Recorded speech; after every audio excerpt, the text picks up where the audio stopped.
Welcome to the horror page. आज हम आपको एक काली सुहागन की कहानी बताने जा रहे हैं। तो शुरुआत होती है एक घनघोर अंधेरी रात का समय है। सुहाग की सेज पर बैठी आंचल अपने पति का इंतजार कर रही थी। तभी दरवाजा खुलने की आवाज से वो चौंक जाती है और रमेश अंदर आता है। रमेश कहता है, सुनो, ये शादी मेरी मर्जी से नहीं हुई है। मैं तुम जैसी काली लड़की से कभी शादी नहीं करता, लेकिन मेरे मम्मी पापा मेरी शादी क्यों करा दी? ऐसा क्या देखा उन्होंने तुम में? ये कमरा मेरा है, तुम बराबर वाले कमरे में चली जाओ और वहीं सो जाना। अब आंचल के पैरों तले जमीन खिसक जाती है। वो इतने अरमान सजाए बैठी थी। ये सुनते ही उसकी आंखों से आंसू बहने लगते हैं। वो चुपचाप कमरे से बाहर निकल जाती है और दूसरे कमरे की ओर जाने लगती है।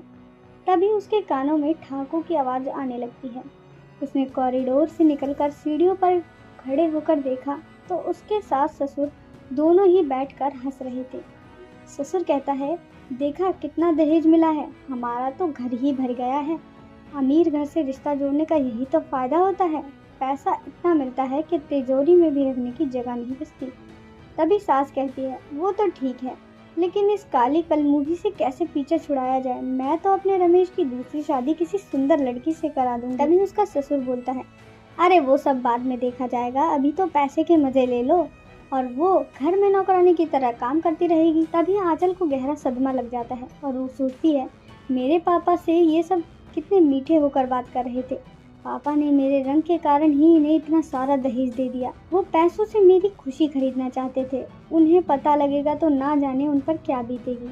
रोते रोते वो दूसरे खाली पड़े कमरे में चली जाती है और वहां जाकर बैठते हुए रोने लगती है।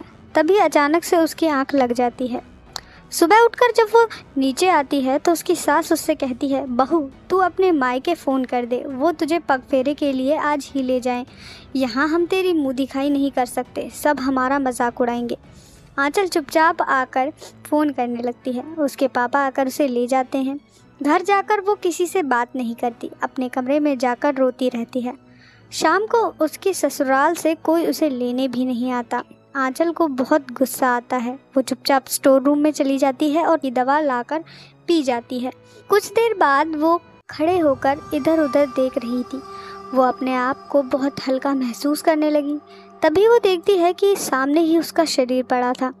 वो एक आत्मा बन चुकी थी जिसकी मुक्ति बहुत दूर थी। ये कष्ट तो जिंदा रहने से भी ज़्यादा परेशान करने वाला था। इसके बाद वो सीधे अपने ससुराल पहुंच जाती है। वहाँ उसके सास ससुर रमेश को जेवर और रुपया दिखा रहे थे।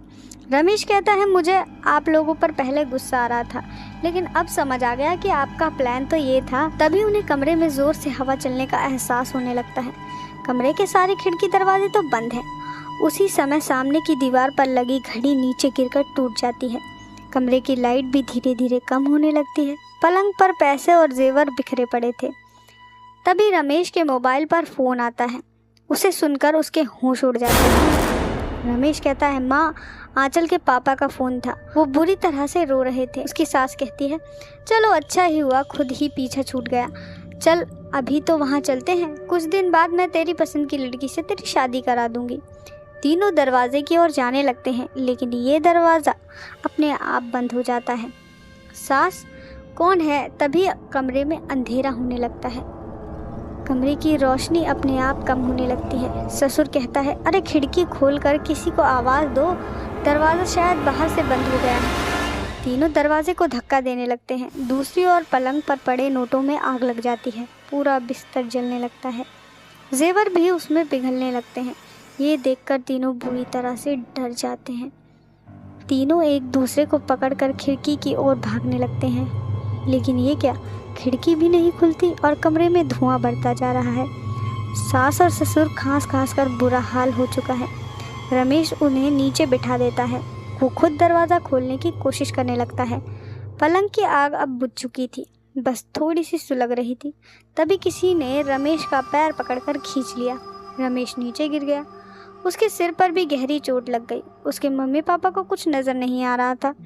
रमेश अपने आप को छुड़ाने के लिए छटपटा रहा था। तभी उसने देखा कि खिड़की के पास सफ़ेद कपड़े पहने आंचल खड़ी थी। वो ज़ोर ज़ोर से हंस रही थी। आंचल, क्यों, दहेज चाहिए था ना? रख लो दहेज, मैं अब तुम्हारे बेटे को अपने साथ ले जा रही हूँ। तभी सास कहती है, बहू हमें माफ़ कर दे, मेरे बेटे को छोड़ दे। आंचल कहती है, वो देख तेरा दहेज जल रहा है। आंचल ने दरवाज़ा खोला तो बाहर रखा सारा दहेज और सामान जल चुका था। पूरे घर में धुआं भरा हुआ था। इधर रमेश बेहोश पड़ चुका था। आंचल उसके सीने पर बैठी दम तोड़ देता है। ये सब देखकर रमेश के मम्मी पापा बेहोश हो जाते हैं। जब उन्हें होश आता है तो सामने एक पुलिस इंस्पेक्टर खड़ा था। इंस्पेक्टर कहता है, आप ठीक हैं? ये सब कैसे हुआ?